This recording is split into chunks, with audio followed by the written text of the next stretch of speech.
Riverside.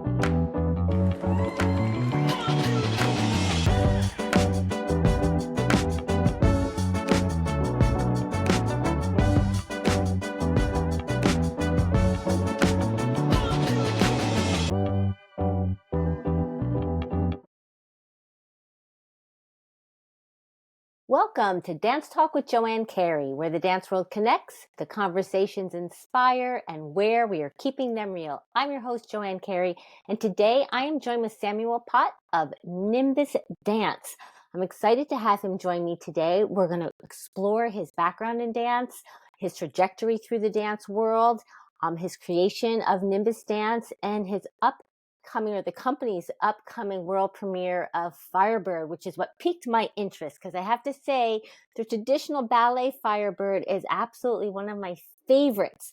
So I'm excited to dive into what you have in store for the audience. But before we do that, welcome Samuel to Dance Talk. Thank you, Joanne. It's a pleasure to be here to speak with you. Thank you. And I'm happy, I have to say, to highlight a New Jersey dancer. I know you have ties to the city and whatnot, but I know you're based in New Jersey, in Jersey City, correct? That's right. Yeah, we're actually in our 20th anniversary season in Jersey City. Which is very exciting. I am based in New Jersey as well. So it's happy to have my New Jersey people here. So Yes. Yeah. So, Sam, how about you just tell us a little bit about your entrance into dance, how you started, when you started? Were you a young boy? How did that come about for you? I'd like my listeners to learn. Yeah, sure. Yeah. I grew up in New York City in the 80s, time when there was dance happening all over the place. Break dancing was really big. One of my best friends growing up was his god brother was part of a breakdancing crew, and so we idolized him and all his moves. And kind of at the same time, my mother was very much into kind of traditional square dancing and line dancing. So she would kind of drag me and my brother to square dance events, which we went along kicking and screaming, but when we got there, we actually had a really good time. So there was that exposure as well. And then kind of aside from that, grew up doing a lot of sports and a lot of visual arts. Okay. I always wanted to sign up for dance in high school, but I was deterred by the requirement that you wear tights. At that time in the in the 80s in New York City, there was still a lot of kind of taboo around boys in tights.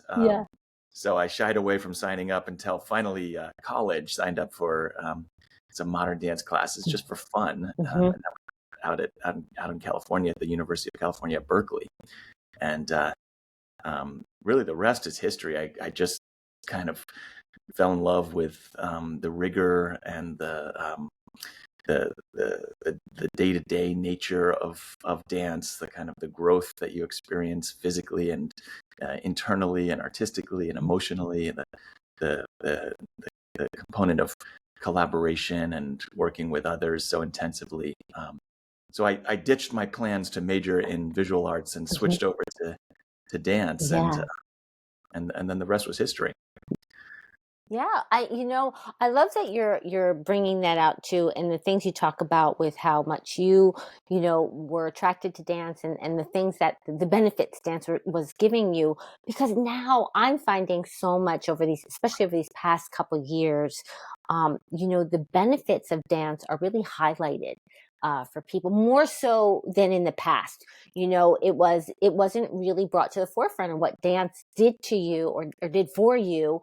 And I'm loving that we're having those conversations as well. I don't know if you find that, but I certainly do, especially with the artists that I bring on, that we really talk about, and it's really, we're really giving people, actual facts about what dance does, not just our feelings about what dance does. So, yeah, it's so true. I mean, many of us have had dance teachers over the years who have said, you'll know whether you were made to do this because, you couldn't do anything else. That's kind of a classic thing. You find that, if if you can't quit, then you were meant Yeah. to be a dancer. Yeah. Yeah. And I had a teacher that, expressed that. And I think that it has been kind of true for me, like, just the immersiveness of being in the dance field has just something that I've experienced all along. And so that very much is part of the conversation now. What are the ways that dance, um, helps with, people's obviously physical health, but Hmm. also their emotional stability, emotional Yeah. health, and mental health.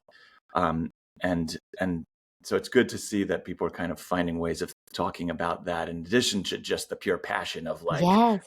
dance, you got to do it 100%. And Yeah. uh, The art um, form, right? yeah, that's right. That's Yeah. right. Yeah. Yeah.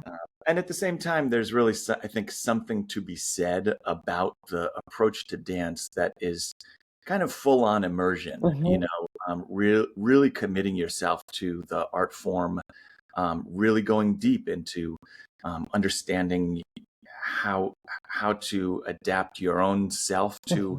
what can be a very rigid, Hmm. um, structure to put yourself into, and especially in the classical ballet world, but Hmm. also in contemporary modern dance, making sense of it, how to not lose yourself in those Hmm. worlds, Hmm. um, at the same time to really give yourself fully. And um, there's nothing like that experience of kind of full immersion into the art form. I think that's probably why I ended up switching from visual arts Hmm.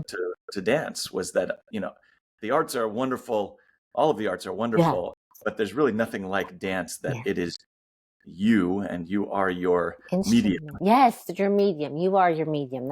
It's so true, and what it does, all those things that you're saying, and what it does, and the dancers themselves, they're working so hard, on so many levels, to bring a piece to completion when it's never really complete. We always believe that too, right? Because there's always like the next. It's such a living organism, that the dancers themselves, the rigors that we go through, right, to bring something, and to bring a choreographer's vision to life, Mm, is really, it's a gift. It's really a gift on both ends. That's what I feel. absolutely. Yeah, the learning and problem solving that happens while you're in class, and then also, and while you're in rehearsal, but also the ways that your brain and your body stay active Hmm. outside, even during your rest times. And Hmm. there's a lot of learning that happens there as well. Yeah. And I think that kind of later on in this conversation is an entry point into talking about some of the work that Nimbus has been Yes. creating recently, kind of how the creative process and where these, concepts for Hmm. works come from and how they get developed. But I don't want to Yes, get ahead that of. was one of my questions. We will get to that. But I do want to touch on a little bit. I understand that you were a soloist for Martha Graham Dance Company, correct? Yeah, that's correct. Yeah, I had the privilege of dancing with the Graham Company, 2010 to 2013 or Hmm. 2014, somewhere like that. And really, it was an amazing experience. I had danced with, several ballet companies prior Hmm. to that, and also with the Savage Jazz Dance Company out in Oakland, California. Hmm. And then had the opportunity to audition for the Graham Company. I had done a lot of, Martha Graham technique in college. Hmm. The program at Berkeley was taught by former members of the Graham Company, Hmm. Christopher Dolder, Marnie Thomas. It was founded by David Wood, who was a kind of a legendary Graham dancer. Um, so I had that background, but it wasn't until actually kind of my early 30s that I, joined the Graham Company and spent some years there, learning and in Hmm. the repertory, which was a tremendous experience. I bet. And that was so. If Nimbus is celebrating its 20th year, so then you had Nimbus was existing while you were dancing with Martha Graham Company. Yeah, Oh, yeah, wow. that's right. Uh-huh. Yeah, there's a lot of overlapping Yeah. going on. Yeah, which happens, right? It happens. Yep, Yeah. yep. Yeah. You make things work, and you also want to kind of fulfill, different sides of yourself. Sure. So, I mean, the way that played out, I was in California in the Bay Area up until about 2004, I think. I Hmm. danced with the Oakland Ballet out there as Oh, well. okay. And when I moved back east, I started dancing with the American Repertory Ballet, which is a New Mm-hmm. Jersey-based ballet company, and came to Jersey City, Mm-hmm. which was a great place to be because I could access my job with Mm-hmm. American Repertory Ballet, but also And get into in the cities. city real quick, yeah.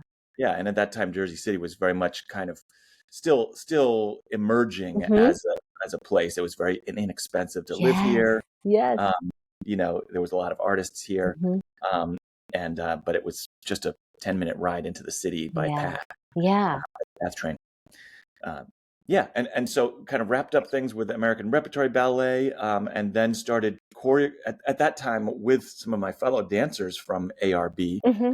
Started choreographing and just really informally back in, I think, 2005 was the first performance that we used the name Nimbus. Okay. That the vision at that time was just to find opportunities to Mhm. create. Sure, sure. There was no grand kind of Plan. grand plan. Yeah. Exactly. And how did you come up with, I'm interested to know, does Nimbus mean something? How did you come up with that name Nimbus? Because it's quite a unique name. Well, yeah.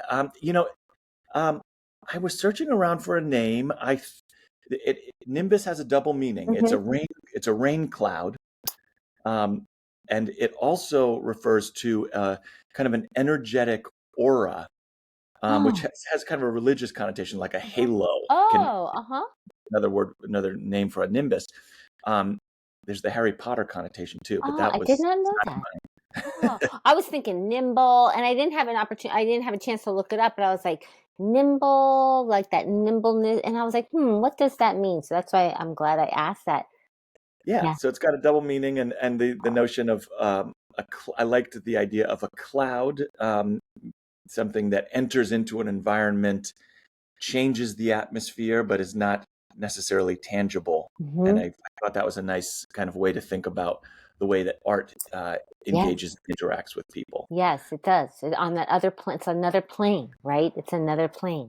So what was your first pieces of choreography? Do you still keep them on the programs? Do you revisit them? Yeah, actually, because it's our 20th year, we've been bringing back some of our early repertory. I think one of the really important early works that we did was called Memo. Mm-hmm. And the notion with Memo was that it was about things we don't want to forget. And one of the kind of most important things for me in first kind of thinking about choreography and starting a dance company was to really think about how we could develop dance pieces and performances that went beyond purely a spectator experience, Mm-hmm. so that audiences and the community were interacting and engaging in active ways Mm-hmm. for one, but also weren't just left as kind of a passive spectator, but were Mm-hmm. really kind of active. And so that we developed this piece Memo, I think, in 2006, and um, members of the audience filled out a small brown piece of paper that's with a few words. I think the instructions were, in 5 words or less, write down something you never want to forget. Uh-huh. And they would turn these pieces of paper in, and then those were read off and interacted with Oh, in the performance. And we would end up receiving these very kind of poignant, poetic yeah. kind of words, expressions, phrases from the audience, that created a really fun dynamic Mm-hmm. where members of the audience were, listening very closely to see if their Right. If there's a memo show. would be read, and Right. yeah, or they would, or there'd be a very funny one, and everyone would laugh Mm-hmm. because they kind of wondered who might have turned that one in. Um, and that piece Memo was also configured so that it can include a cast of Mm-hmm. performers, that kind of an intergenerational Mm-hmm. cast. And we did it in 2006 originally with some senior citizens from the church where we Oh, performed. how fun. Mm-hmm. Uh, and over the years, we've done it in all kinds of different settings with youth and with adults and seniors, and sometimes multiple age groups. Mm-hmm. And that piece, I think we're going to bring it back in the fall. But it set the tone for the company in terms of our kind of mission and orientation Mm-hmm. around real kind of meaningful engagement Mm-hmm. with the audience, with the community that we're based in. Mm-hmm. Um, Yeah, yeah. kind of like, that you see the audience, you see who's there, and you're glad they're there. I'm not saying that nobody else, I don't want to get any messages, nobody else is glad that their audience isn't there, but you're making that choice to interact with the audience, which is really powerful and fun. Like, it sounds like really, really fun, almost like, did you get the memo? Did you get the memo? Right? Yeah, that's a lot of fun. I think there was something. Gosh, I was just talking to someone. I can't remember who right now. And they were talking about a similar experience. They had gone to some kind of workshop and they did that. They had asked the audience to give some kind of feedback, and they collected it, and then they improved it on stage, and it's fun. That stuff is kind of fun, because it shows that also the ability of the dancers in that moment to just create on the spot, and to take that from the audience, and then the audience to be noticed. Like, if you're listening, how we all like that. We all like they heard me or they got mine, I think right? it's so important. I mean, there's this great tradition in concert dance of virtuosic performers Mm-hmm. up on stage, and the audience is wowed by their performance, and obviously that's amazing. Mm-hmm. And at the same time, we've always been kind of interested in the multi-layered aspect of dance and the arts, and that there's kind of ways of connecting and communicating and impacting people on multiple levels. I mean, Mm-hmm. you can do an exquisite dance, piece of Sure. choreography, and that's wonderful. But you can also kind of create these conversations, so that audiences are bringing something to the plate Yeah. themselves. Um, we've also been very involved with doing educational work in Mm-hmm. Jersey for a long I time. So, saw that. working in the public schools, and at a certain point, we developed our own school of dance. Mm-hmm.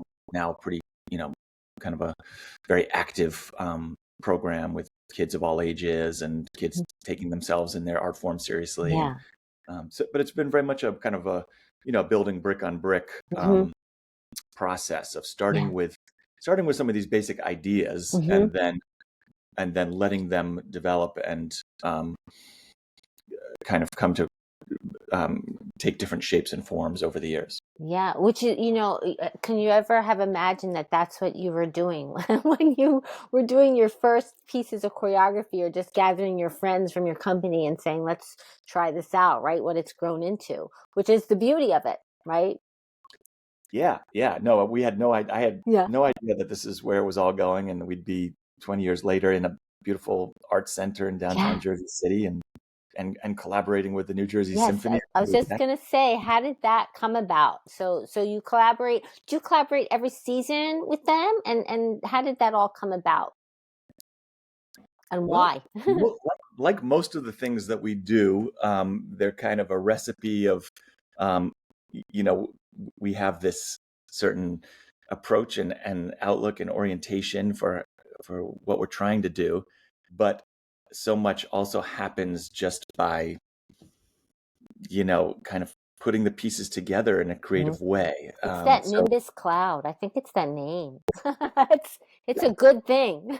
Yeah. that's right. Just sprinkle some water and see Yeah. what goes. Yeah, we started at some. We've done kind of probably three big projects with the New Jersey Symphony. The first one was a collaboration with a composer, Kasim Nakvi, Hmm. from Brooklyn, and we did, the symphony played. Well, it was actually a smaller chamber group from the symphony, Hmm. performed for two works at NJPAC, two dances that are kind of focused on the natural world and human, kind of the difficult and complex relationship that Hmm. humans have with the natural world. Hmm.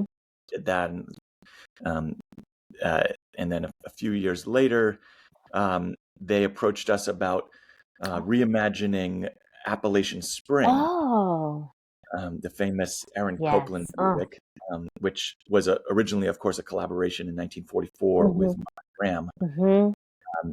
And that, you know, for the symphony, they were approaching this like, oh, well, it's a, Yeah. wonderful music that we play from time to time. Would you Yeah. like to choreograph to it? Yeah. Now, from the modern dance perspective, it's like, no, you don't touch that music. Right. That's Martha Graham. It's true. Yeah. That's where my head went. Yeah. And so it took us a little while to get to actually accepting that, Mm-hmm. that project concept. And I went to Janet Elbert, the director Mm-hmm. of Martha Graham, and said, what would you think if Mm-hmm. we Sure. made a shot at choreographing to Appalachian Spring? And she said to me, in a funny way, she's very wonderful, supportive woman, but she said to me, well, many people have tried, but few have succeeded. Oh no. Choreographing to Appalachian Spring. Oh, and how did it go? And we this is an opportunity, we can't let it pass. So Yeah. so we said we'd give it a shot, and created kind of a nice what has turned out to be a really a beautiful rendition Mm-hmm. of Appalachian Spring. For us, we call it just Spring. Mm-hmm. And it was later taken up by the Boston Symphony and performed Oh. at Tanglewood, Oh, which nice. was a very highlight experience for us. And Yeah. we performed that as well, kind of in many different Mm-hmm. communities, locations. So there was some history with the symphony, and we were looking for a new collaboration. Mm-hmm. And they said, well, would you consider working with Firebird? Mm-hmm. One of Stravinsky's early major orchestral works from 10. And I honestly, I was not that familiar with it as a ballet. I had never performed in it. And I didn't have a strong connection to the storyline. The more I learned about it, it seemed like I was having a little bit of a hard time kind of seeing the storyline beyond a, somewhat of a mystical, magical fairy tale. That's what I love about it. So the music very much was very appealing, and so we took on the project. But we began thinking immediately, well, what would be an interesting way to approach Firebird in today's world? Every time we take on a project, kind of the question of why are we actually doing this is a big part of it. And so I began to think about what a Firebird might, what are the ways we might be able to think about a Firebird separate from the kind of the classical version based on a Russian folktale. And so notions about rocket ships, missiles came to mind. This was just during the kind of the early days of the war in Ukraine. Oh, okay. I was going to ask you how long has it been, being created? So, yeah. Okay. Yeah, we started kind of creatively thinking about it kind of just at the early stage of the war in Ukraine. And at a time where it just seemed, kind of a lot of us were empathizing with what people were going through there. Yeah. And so, but I also thought about the Greek mythical character Icarus, which was a story that had been very important to my father, and he would read it to me. And I think that we all kind of connected to this idea of a young boy who has the ability to fly, and he becomes so enamored with it and with the idea of freedom. And then, of course, he in the Greek myth, he flies too close to the sun. Yeah. Yeah. Wax that's holding the feathers that form his wings melts, and he falls to his death. And it just such a kind of tragic but beautiful story. So for this collaboration, we ultimately came up with a notion of kind of two parallel stories. One is Icarus, and one is about a girl who was in the midst of a very troubled, violent family situation. She's struggling to get out. And so in a dream state, she meets Icarus, and she takes an ammunition belt from her father, who's kind of a violent guy, and they figure out how they can stick feathers into the slots that normally would be for bullets. and Mm. create wings to Okay. I'm sorry, continue. Because when I was watching the clips, I'm like, wait a second. You're clarifying that for me. Go ahead. fly. Yeah, so this idea came to us of kind of a beating swords to plowshares Mm-hmm. idea of taking this ammunition belt and turning it into an instrument for flight and for freedom. Wow. Okay. That's very profound. Well, I hope so. Yeah. Yeah, Yeah. I Yeah. hope it reads well. Yeah. And at the same time, it is ultimately a tragic story, and Mm-hmm. um, that just as Icarus is contending with the Minotaur, Mm-hmm. the Greek myth. There's a terrible Minotaur who goes around, murdering and eating people in the labyrinth Mm-hmm. Mm-hmm. in Crete.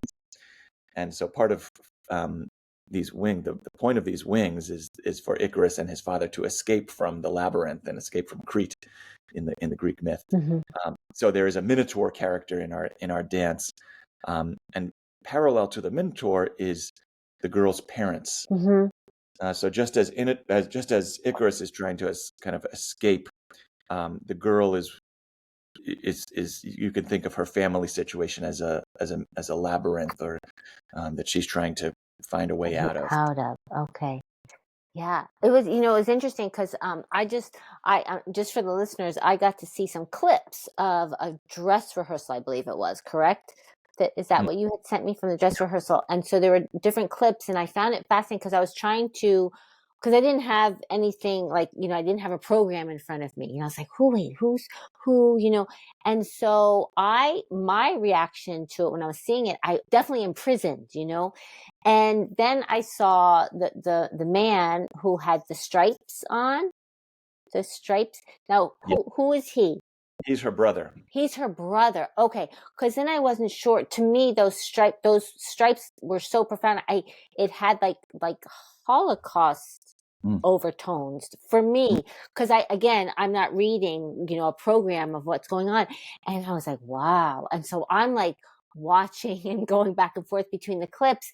And when you said about the ammunition belt, and when I saw that, because there's a point where I'm like, wait, is that something they hold bullets? I kept stopping and pausing and going back, and then you explain that. I'm so sorry I can't see the whole thing. I can't see it live because that's so profound, and to yeah. So talk more about that without giving it all away, because we want people to come see this. It's this weekend. It's March 7th and 8th and 9th, correct? 7th, 8th, and 9th yeah. this weekend in New Mhm. Jersey. But tell us a little bit more, like how did you choose all those different parts? Yeah, yeah. Um, well, and this gets back to where we were at the start of the conversation about kind of where these ideas come Mm-hmm. from. Um, just the organic nature of creativity. My process. So the New Jersey Symphony approached us, and they're a wonderful team of people. They've got a wonderful music director, Shen Zhang, and um, so they're great collaborators to begin with. But they kind of threw this on our plate, and um, for me, it just takes a long time of listening to music Mm-hmm. on on repeat, Repeat, right? Constant, yes. um, and and then stepping away from it, Mm-hmm. and then doing some journaling and Mm-hmm. writing. And ultimately, it emerges in a way I would imagine almost like a poem. Mm-hmm. So for me, the process is, and this goes back to my background in the visual arts, of kind of finding meaning, connecting music, which is, a very abstract form of art, um, and connecting points that are more identifiable, Mm-hmm. that will lead the audience on a certain trajectory. And so this idea, as I mentioned, I was thinking, what is a Firebird in today's world? Is it Mm-hmm. a missile? And so it was through that line of thought that we came to bullets and an Mm-hmm. ammunition belt. Mm-hmm. And then kind of, the idea came, well, what if that is how Icarus's wings are formed? Yeah. Is from Wow. this belt. I can't say how, exactly how that idea Hmm. came. I think just Just this, came. yeah, Yeah. unraveling of concepts and thinking in a kind of poetic, and here again, back to the start of our conversation, this notion of immersion, Hmm. where I think that artistic concepts and narratives and threads, they begin to really weave together when you're really immersed in something. Yeah. You're spending time both in a studio but also away from a studio, Hmm. letting them germinate and kind of the answers come. Hmm. I'm a firm believer in kind of the creative nature of the human brain, that Yeah. it's always solving problems, whether you're intending to or not. Yeah, yeah. And then there's a point too in the choreography, where the girl has the feathers like tucked in. I think it's two or three feathers, and then they're on the. Can you talk about that? Because again, I'm watching like little clips. So, like, why were the feather? I mean, if you don't want to reveal that, because if you want the audience to experience, you don't have to. But I just found I was like, oh, that's a Mm, choice. I was like, what's go? yeah. Yeah. So what? Can you talk Well, about that? we know Icarus has wings of Mm-hmm. feathers. And so I needed to find a tie-in from the story Mm-hmm. that's about the girl in her, turmoil-filled home life. And she's got a pillow that's kind of Oh, her safety blanket that she clings okay. onto. Her brother comes and steals it from her, Uh-huh. and gets into a fight. Ultimately, they pull it Bust apart. open the film. The Oh. feathers flutter everywhere. It's traumatic for the girl because that's something that she gets security from, um, and she attempts to collect these feathers Ah. and ultimately kind of um, go gets falls asleep, so to Mhm. speak. She wakes up in a dream state and then takes these, now they've become elongated, longer feathers, Okay. and begins to do a dance with them where Mhm. she gets the idea of flight Yes. through the wings, Mhm.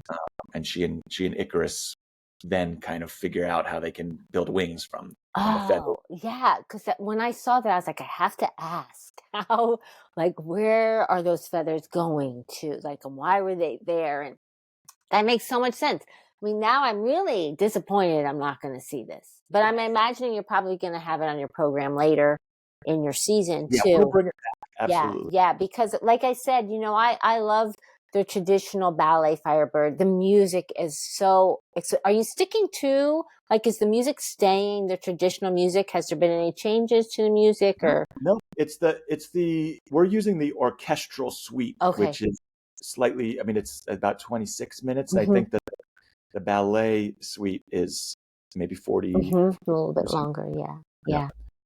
Yeah. No, it's really beautiful, and all these things that to weave those stories together like that is really your visual arts background, your background like comes through there too. I think because those are really poignant visual moments. I know for me, I saw that detail of them in stuck in there. Whether she was like, I gotta, as a dancer, like I gotta figure out where I'm gonna put these feathers, but it reads, it's a real strong choice. I found that because there was something I was drawn to. Why are those feathers there? Mm. And then when at the I'm not sure because saw the two different clips, but there was three different people in red dance. I think it was three or four Yes. dancing. Can You have you? a chorus of birds. Okay, of course, the birds. I love that. Yeah. Okay. Yeah. And they are, yeah, they really kind of play the role of almost like a Greek chorus, kind of Hmm. amplifying the action on stage. Right. So it's a cast of 14 dancers. Okay, okay, yeah. Which is, I mean, it's really it's fat. I just was fascinated first when I heard like a reimagining of Firebird. And I'm like, wait, what? And I find it's just a fascinating story to take on and rework in this way. How are your dancers responding? How are they responding to the movement, to the choices, to the stories? How are they? How are they doing? They're doing a wonderful job. Mhm. Yeah, I think they like all of us, the music is very impactful. So Mm-hmm. they're really inspired to move to that Mm-hmm. music. And the story also, I think for them, it kind of, so many of us are concerned about, violence in the world, and kind of the level of stress and anxiety. Um, and so I think for them, the message of the piece is also an important one. Um, I had the experience when I danced with the Martha Graham Company I think that's one of the things just so powerful about Martha Graham's work is the repertory itself gives you opportunities to really sink your teeth into incredible characters and Mm-hmm. incredible stories. Mm-hmm. And you can't but rise to the occasion Mm-hmm. if you are, playing a. For me, the role of the groom in Appalachian Spring was Mm-hmm. always the important one to me, Mm-hmm. and it just felt so attached to, I don't know, what it means to be an American, or what it means to Yeah. be a young man making his life. Mm-hmm. And in playing that role, you can't help but want to really fulfill it, Mm-hmm. do it justice. And I think Graham had just had so many incredible ballets that dances that give dancers those opportunities. Yeah. I'm hopeful that this piece, Firebird, is kind of offering a similar opportunity to our Mm-hmm. dancers to grapple with characters that are kind of uh, enmeshed in a dramatic storyline that Mm-hmm. is very vivid, very poignant, very very kind of meaningful. Mm-hmm. So like my experience in the Martha Graham Company, they can't help but want to really make sure they do justice to Yeah. story and to the music. Yeah. And the last time I saw Firebird was at right after the start of the war in Ukraine. And it was so, I mean, seeing Firebird at that moment in time was so poignant because the story itself is so poignant and the music is so poignant. And it's still, I mean, I was brought to tears by it. Just seeing it unfold on stage. And then, there's that ending in the ballet, in the traditional ballet Firebird, where they're all standing there and the flag is waving, and there's this something, this silence that comes over the whole, this hush, Mm. and I found that moment so poignant because of what was unfolding outside of that theater. It was so relatable at that time. We always talk about, when I say we, I mean, critics, we in the dance world, the conversations we're having, how relative dance is, how art relates to what's going on. And while a company or a dancer might not take on, a story, or they might not mean to, it still infiltrates so often what goes on. Do you want to talk about that a little bit? Yeah. I guess for me, the first thing is kind of making sure that what we're presenting on stage is, um, there's some authenticity for me. Mm-hmm. Why am I telling this Right. story? Mm-hmm. Is this what I want to be saying out into the world? Yeah. And um, and I think that comes from, that's in order to really make sure that you're being authentic. A lot of it is to really kind of base it in your own experience. Mm-hmm. And so for me, this piece, like I said, this story was one that I had a lot of kind of childhood Mm-hmm. connection to me. The story of Mm-hmm. Icarus. Um, there's something real there that relates to my father. Mm-hmm. And I'll kind of opening up on a more personal level for the component of the story that relates to the girl. It's not by any means a direct depiction of my daughter's Mm-hmm. experience, but it's something that I think my daughter is now in high school Mm-hmm. and a wonderful young woman. But life has not always been easy for her on the home front. Mm-hmm. Um, you know, and so for me, that emerged not so much intentionally. Mm-hmm. Want to tell the story of my daughter. Right. That was intention, but something about kind of connecting with, um, on some level, her experience Mm-hmm. in part of this dance as well. Yeah, Um, she'd probably murder me if she that's heard me. okay. We won't let her. No, but and that's a beautiful thing. And thank you for sharing that. Thank you for opening up and sharing that, because I think that gives, a whole other level to it as well. So often, and I can speak from my own experience as a dancer, you're not intending to, work out whatever's going on for you, but sometimes you're given movement, you're given music, you're given a storyline that does, as an artist, you open yourself up to reach into those deeper parts to serve the piece. And so often it can happen. You're like, wow, I didn't know I had that in me, or I didn't know that would bring that up in me. And it's the same thing, I think, as an audience member, when you're moved and you're touched, because it reaches down into those deepest, and I don't mean dark emotions. I'm talking about just reaches into our emotion. It touches us. It's supposed to, Mm. so I think that's a beautiful thing to explore that part of, whether it's adolescence or a viewpoint of a young woman, or anyone, Yeah, so to have that layer as well, it just makes it that much fuller, I think, yeah.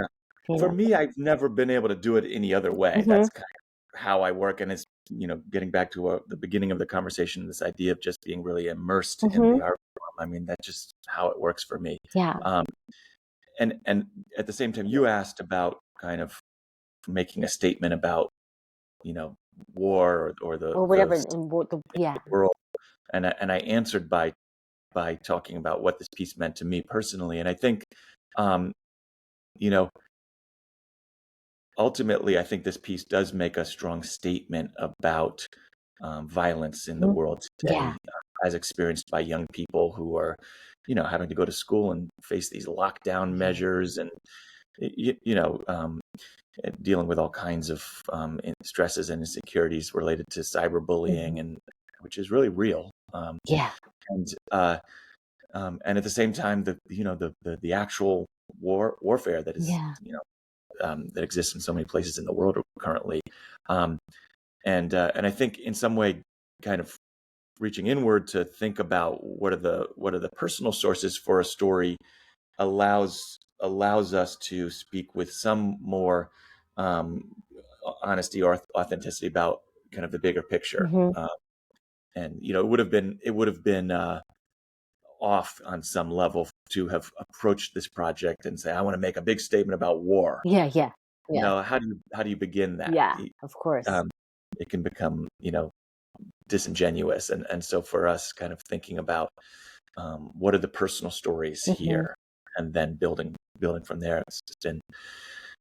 That's been a kind of our approach Yeah. for this project in general. Yeah, it's certainly exciting and interesting an interesting concept to reimagine it the way that you are. And I understand you have something else on the program, or how many other pieces do you have on the program? Yeah, we have a second piece that's called Dark Water. Mm-hmm. Our third collaboration with Kasim Nakvi, the Brooklyn composer I mentioned earlier, Mm-hmm. and this is just a gore. He's an incredible composer. A piece about the oceans, water, the undersea world, and also about kind of human mortality on some level. Mm-hmm. And but just gorgeous music. The sets are by Nicola Lopez, who's a wonderful visual artist. Mm-hmm.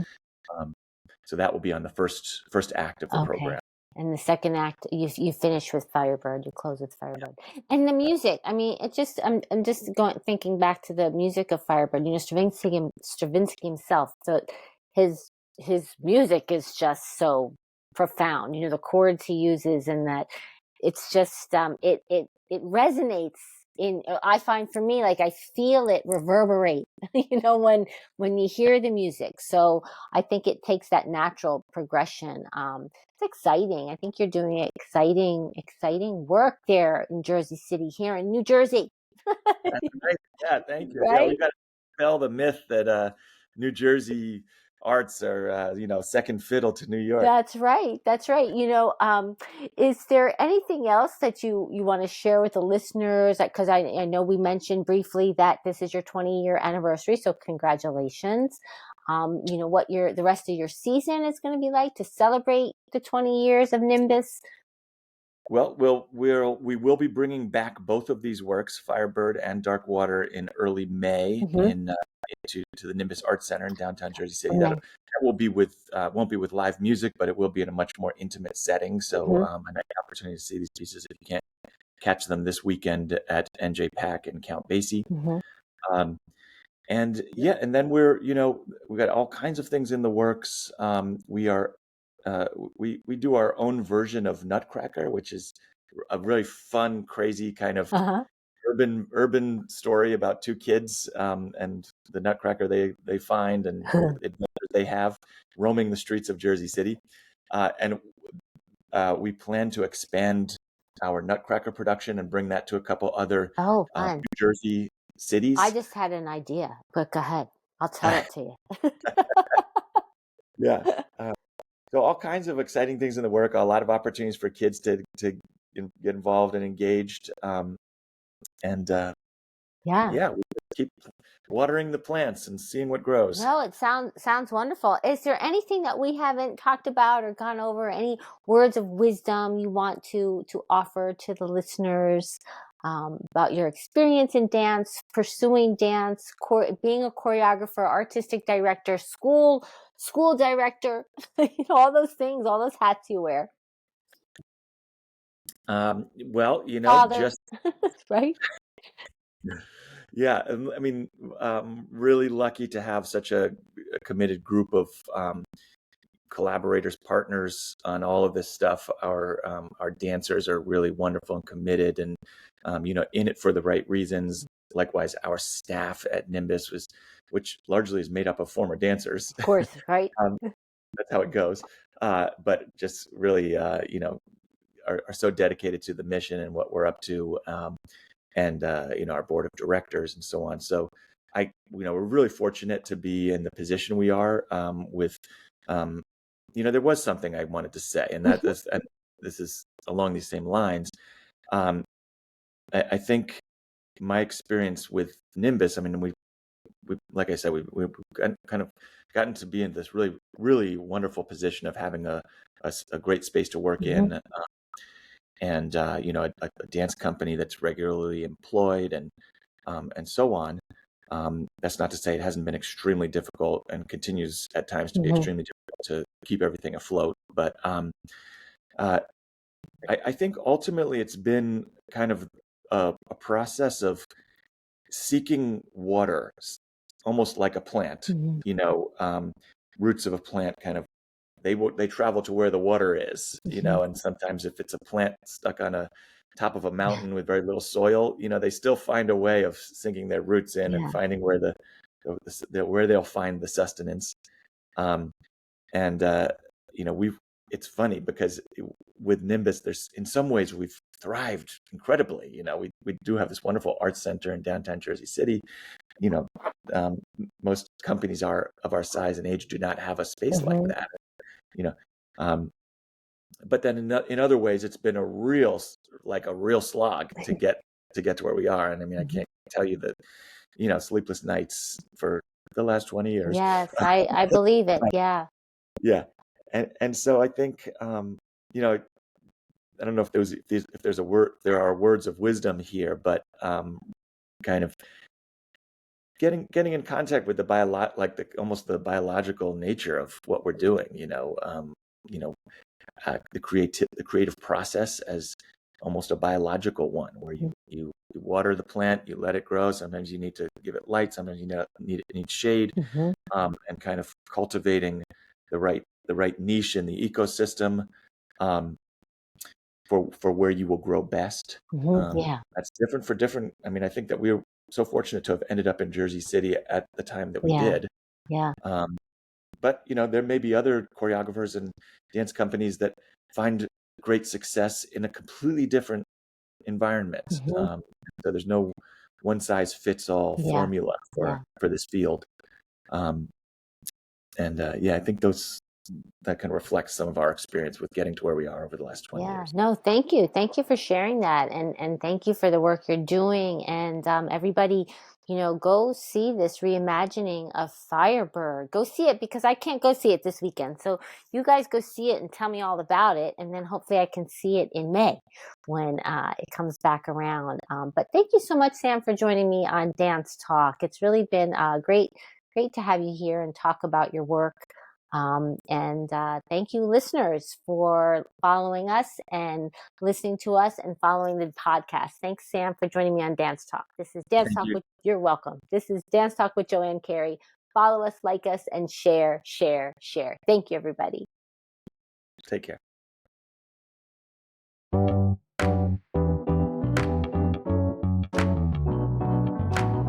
Powered by Riverside.